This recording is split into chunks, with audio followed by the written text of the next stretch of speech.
Xem các bộ phim Nhật bạn sẽ thấy đồng phục nữ sinh luôn là váy ngắn.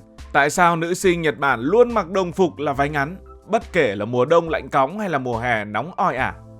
Hãy hình dung giờ là mùa đông, bạn đang đi trên đường phố Tokyo, tuyết rơi trắng xóa, gió lạnh cắt da cắt thịt, mà vẫn thấy các nữ sinh tung tăng trong chiếc váy xếp ly ngắn có thể nói là cũn cỡn cũng được, áo sơ mi trắng tất cao, còn thêm cả đôi bốt xinh xắn nữa. Hay mùa hè, trời nóng trên 30 độ C, mồ hôi chảy ròng ròng, vậy mà các bạn ấy vẫn diện váy ngắn đi học như là không có gì. Trước tiên, không biết là bạn có để ý hay không, hình ảnh nữ sinh Nhật Bản trong bộ đồng phục váy ngắn đã trở thành một biểu tượng. Từ anime cho đến rất nhiều những thể loại khác, rồi mạng xã hội, rồi các bộ phim. Đâu đâu cũng thấy các bạn nữ sinh diện váy ngắn xếp ly, áo sơ mi trắng, tất cao, đi học trong mọi điều kiện thời tiết. Nó không chỉ là đồng phục, mà còn là biểu tượng văn hóa của Nhật Bản, ngang tầm với hoa anh đào hay là núi Phú Sĩ. Nhưng tại sao lại là váy ngắn? Sao không phải là váy dài, quần dài hay là một cái gì đó ấm áp hơn cho mùa đông? Để hiểu được, chúng ta phải quay ngược thời gian về cái thời mà Nhật Bản còn khó khăn. Từng có giai đoạn Nhật Bản chưa sung túc như bây giờ, kinh tế khó khăn, đất đai khan hiếm, nông nghiệp nuôi dân cũng còn khó. Vải sợi để may quần áo đắt đỏ, nên để tiết kiệm, người ta nghĩ cách may đồ sao cho ít tốn vải nhất. Thế là đồng phục học sinh, đặc biệt là váy nữ sinh, được may ngắn trên đầu gối, rẻ, tiện, lại dễ di chuyển. Nhưng đây chỉ là một lý do rất nhỏ mà thôi. Đến năm 1921, có một sự kiện đã thay đổi đồng phục Nhật Bản.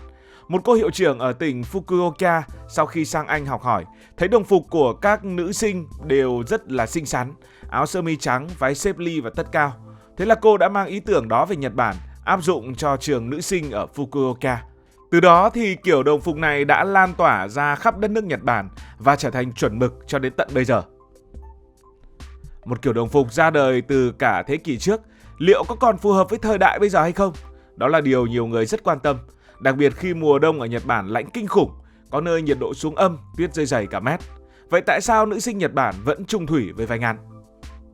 Lý do đầu tiên thì ở Nhật Bản, đồng phục không chỉ là quần áo mà còn là một cách để giữ sự công bằng ở trong trường học. Và các nhà trường tin rằng khi tất cả học sinh mặc cùng một bộ đồng phục, các bạn sẽ không bị phân tâm bởi chuyện so sánh.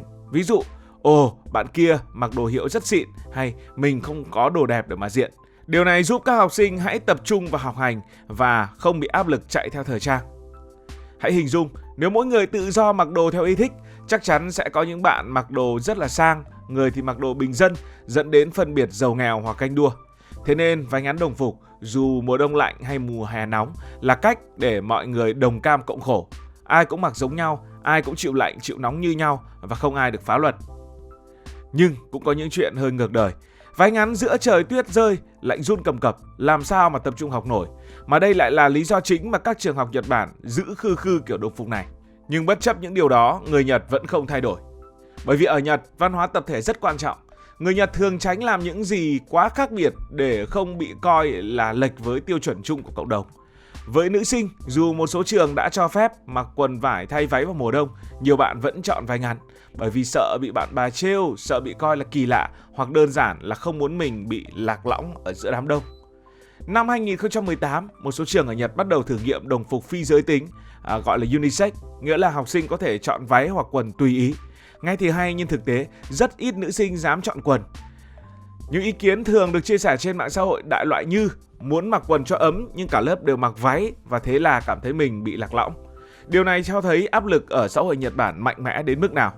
Và sau cả trăm năm, váy ngắn đồng phục vẫn trở thành một phần không thể thiếu của tuổi học trò Nhật Bản. Qua nhiều thế hệ, các nữ sinh đã quen với việc mặc váy ngắn, coi đó như một nét đặc trưng của trường mình. Thậm chí nhiều bạn còn thấy váy ngắn là cách để thể hiện cá tính, sự trẻ trung và cả sự tự tin. Nhưng không phải ai cũng thấy váy ngắn đồng phục là hay ho, đặc biệt là các bậc phụ huynh ở Nhật, những người đang phản đối rất mạnh mẽ, nhất là trong những năm gần đây. Nếu bạn là một người cha, một người mẹ ở những nơi có mùa đông lạnh đến âm cả chục độ C, tuyết phủ trắng đường, con gái bạn đi học trong chiếc váy ngắn, gió thổi rét run, nhìn thì rất xót. Bạn lo con bị cảm, bị viêm phổi đúng không nào? Thế là nhiều phụ huynh nghĩ ra cách cho con mặc quần bó hoặc là quần tất dày bên trong váy để mà giữ ấm. Nhưng câu chuyện phức tạp cũng xuất hiện từ đây. Nhiều trường học phản đối, nói rằng mặc thêm quần bó là phá vỡ quy định của đồng phục truyền thống. Các trường có một lập luận, đồng phục phải thống nhất, không được thay đổi để học sinh tập trung học và không so sánh với nhau.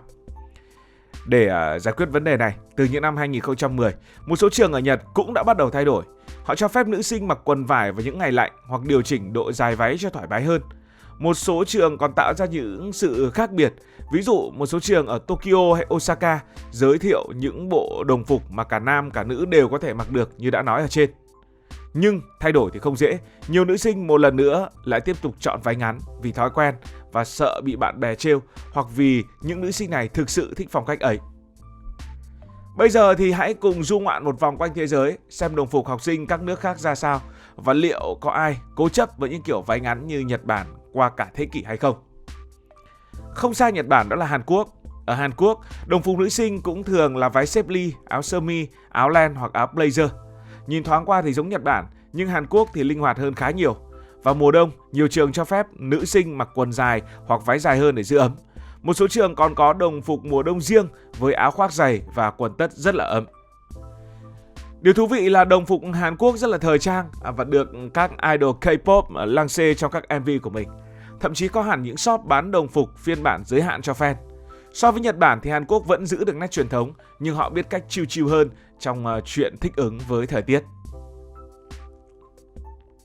Ở châu Âu, tại nước Anh, thì như đã nói, đồng phục Nhật Bản lấy cảm hứng từ Anh, nên ở Anh, nhiều trường vẫn yêu cầu nữ sinh mặc váy ngắn, nhưng thường là váy dài đến đầu gối hoặc là dài hơn so với váy ở Nhật, đặc biệt là trong mùa đông. Học sinh ở Anh được mặc áo khoác dày, quần tất ấm hoặc thậm chí là quần dài nếu nhà trường cho phép. So với Nhật, người Anh thực dụng hơn, không bắt học sinh chịu lạnh để giữ khư một nét truyền thống. Còn ở Việt Nam thì sao? Ở Việt Nam, đồng phục học sinh thì rất là đa dạng tùy từng trường. Nữ sinh thường mặc áo dài, váy dài đến đầu gối hoặc áo sơ mi với quần tây. Vào mùa đông ở miền Bắc rất là lạnh thì nhiều trường cho phép học sinh mặc quần dài, áo khoác, thậm chí là áo len bên trong đồng phục. So với Nhật Bản, Việt Nam ưu tiên sự thoải mái và sức khỏe, không quá cứng nhắc với những quy định bị bó buộc. Ở Mỹ thì đồng phục học sinh không phổ biến như ở châu Á. Chỉ một số trường tư yêu cầu đồng phục, nhưng thường là váy hoặc quần dài cũng tùy chọn.